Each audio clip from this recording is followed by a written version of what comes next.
اسلام کی بنیاد اللہ تعالیٰ نے یسر پہ رکھی ہے، آسانی پر رکھی ہے، اور احکامات کو اللہ تعالیٰ نے آسان بنایا ہے، مشکل نہیں بنایا، تاکہ جنگلوں میں، بیابانوں میں، شہروں میں، ہر جگہ رہنے والے لوگ آسانی سے اسلام کے احکامات کو پریکٹس کر سکیں، ان پر عمل کر سکیں۔ الحمدللہ رب العالمین والصلاة والسلام علی رسولہ الکریم وعلی آلہ وصحبہ ومن تبعہم بإحسان الی یوم الدین، اما بعد فاعوذ باللہ من الشیطان الرجیم، بسم اللہ الرحمن الرحیم۔ قد نرى تقلب وجهك في السماء، صدق اللہ و مولانا العظیم۔ اللہ تعالیٰ اپنے پیارے محبوب، پیارے پیغمبر، خاتم النبیین حضرت محمد صلی اللہ علیہ وسلم کو خطاب کر کے فرماتے ہیں، اے میرے پیارے پیغمبر، ہم آپ کا بار بار آسمان کی طرف پلٹنا، آسمان کی طرف دیکھنا مشاہدہ کر رہے ہیں، کیونکہ آپ صلی اللہ علیہ وسلم کی خواہش تھی، آپ صلی اللہ علیہ وسلم کی دعا تھی کہ اللہ تعالیٰ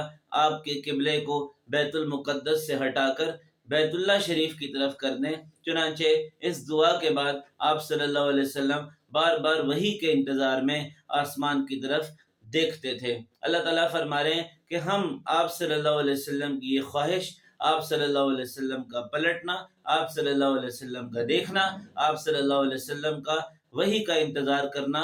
دیکھ رہے ہیں۔ چنانچہ اللہ تعالیٰ فرماتے ہیں فَلَنُوَلِّيَنَّكَ قِبْلَةً تَرْضَاهَا، ہم آپ سے وعدہ کرتے ہیں کہ ہم آپ کو اس قبلے کی طرف پھیر دیں گے جس کو آپ پسند کرتے ہیں۔ اب سوال یہ ہے کہ نبی کریم صلی اللہ علیہ وسلم کی خواہش کیوں تھی کہ آپ کا قبلہ بیت اللہ ہو، نہ کہ بیت المقدس ہو؟ اس کی ایک وجہ یہ ہے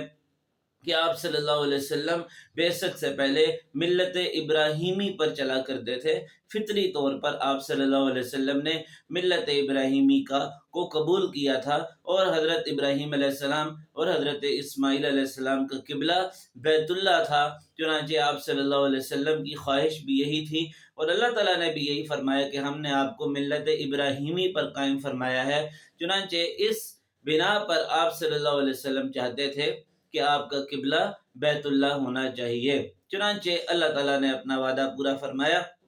اور حکم دیا فَوَلِّ وَجْهَكَ شَطْرَ الْمَسْجِدِ الْحَرَامِ، کہ آپ اپنے رخ کو مسجد حرام کی سمت میں کر لیں۔ وَحَيْثُ مَا كُنْتُمْ فَوَلُّوا وُجُوهَكُمْ شَطْرَهُ، اور تمام مسلمانوں کو یہ حکم دیا کہ تم جہاں کہیں بھی ہو اپنے رخ کو مسجد حرام کی سمت میں کر لو۔ یہاں پر اللہ تعالیٰ نے یہ نہیں فرمایا کہ بیت اللہ کی سمت میں کرو، یا بیت اللہ کی طرف کرو، یا خانہ کعبہ کی طرف کرو، بلکہ اللہ تعالیٰ فرما رہے مسجد حرام کی سمت میں کرو، اس لیے کہ بیت اللہ کی طرف تو صرف وہی شخص رخ کر سکتا ہے، وہی بیت اللہ کی طرف منہ کر کے نماز پڑھ سکتا ہے ایگزیکٹلی، جو خانہ کعبہ کو دیکھ رہا ہو، اور جو خانہ کعبہ کو دیکھ نہ رہا ہو بلکہ مسجد حرام سے باہر ہو، تو وہ ایگزیکٹلی خانہ کعبہ کی طرف رخ کر کے نماز پڑھنا اس کے لیے مشکل ہے، بالخصوص وہ لوگ جو دوسرے ممالک میں ہیں، دوسرے علاقوں میں ہیں، دور دراز جگہوں پر ہیں، تو وہ عین بیت اللہ کی طرف رخ کر کے نماز نہیں پڑھ سکتے تھے۔ اس لیے اللہ تعالیٰ نے مسجد حرام کی طرف رخ کرنے کا حکم دیا، اور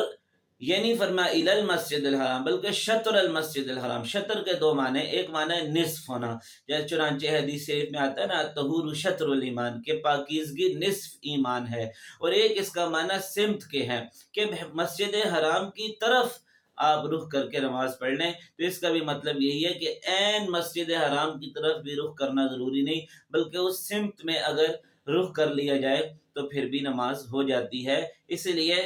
مشرق میں، ہندوستان میں، پاکستان میں رہنے والے لوگوں کا قبلہ مغرب کی طرف متعین کیا گیا، اور مغرب بھی سردیوں گرمیوں میں تبدیل ہوتا رہتا ہے، اس لیے مغرب کے درمیان کی جو سمت ہے اس کو قبلہ بنا دیا گیا، اور اس میں 45 ڈگری کی گنجائش رکھ دی گئی کہ یہ 45 ڈگری کے اندر اگر رہیں گے تو آپ کی سمت مسجد حرام کی طرف ہی رہے گی۔ چنانچہ 2-4 ڈگری 10 ڈگری دائیں بائیں ہو جانے سے ایسا نہیں ہے کہ نماز نہیں ہوگی، اس لیے کہ اسلام کی بنیاد اللہ تعالیٰ نے یسر پہ رکھی ہے، آسانی پر رکھی ہے، اور احکامات کو اللہ تعالیٰ نے آسان بنایا ہے، مشکل نہیں بنایا، تاکہ جنگلوں میں، بیابانوں میں، شہروں میں، ہر جگہ رہنے والے لوگ آسانی سے اسلام کے احکامات کو پریکٹس کر سکیں، ان پر عمل کر سکیں۔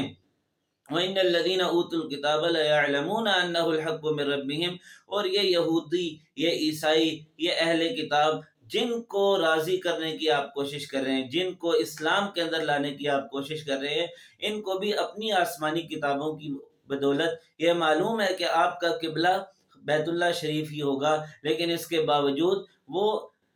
جانتے تو ہیں لیکن ماننے سے انکار کرتے ہیں۔ وَمَا اللَّهُ بِغَافِلٍ عَمَّا يَعْمَلُونَ، اور جو کچھ بھی یہ کر رہے ہیں، جو منافقت یہ کر رہے ہیں، جو حق یہ چھپا رہے ہیں، جو اللہ تعالیٰ کے احکامات کو لوگوں کو نہیں بتا رہے، اللہ تعالیٰ ان کے ان سارے کرتوتوں سے واقف ہیں، ان کے ہر عمل کو جانتے ہیں۔ اللہ تعالیٰ سے دعا ہے کہ وہ ہمیں قرآن مجید کو سمجھنے کی، اس پر عمل کرنے کی، اس پر ایمان لانے کی اور اس کو آگے پہنچانے کی توفیق عطا فرمائے۔ وآخر دعوانا ان الحمد للہ رب العالمین۔